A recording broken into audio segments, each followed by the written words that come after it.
We are approaching a grim milestone this morning. We're expecting it to hit 1 million confirmed cases globally by the end of the week. Yeah, that's a pretty staggering number. The coronavirus has now killed more people in the U.S. than the 9/11 terror attacks. Channel 3's Caitlin Francis is here now with a closer look at these sobering statistics. They're pretty crazy. Yeah, that's for sure, Nicole and Eric. So I just wanted to really quickly update everybody because we just refreshed the Johns Hopkins University medical site where they're updating all these numbers.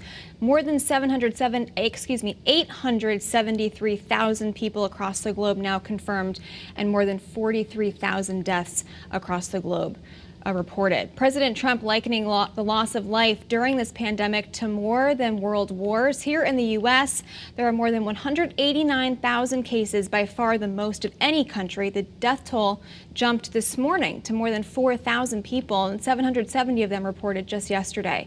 The White House put out new projections for where those final numbers may end up. They're reporting 2 million people could die if we were to return to our daily lives without social distancing. But even with it, the total still sobering and staggering this morning. The White House now says between 100 and 240,000 Americans may die from the coronavirus.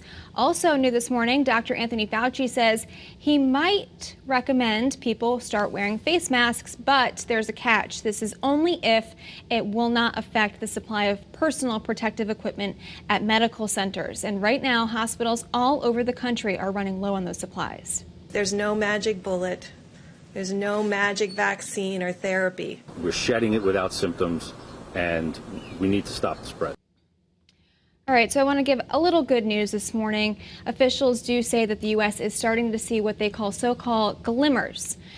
Social distancing could be slowing the spread of coronavirus here. And more positive news, more than 7,000 people have already recovered here in the U.S. I know a lot of people wondering about that. So more than 7,000 people recovered.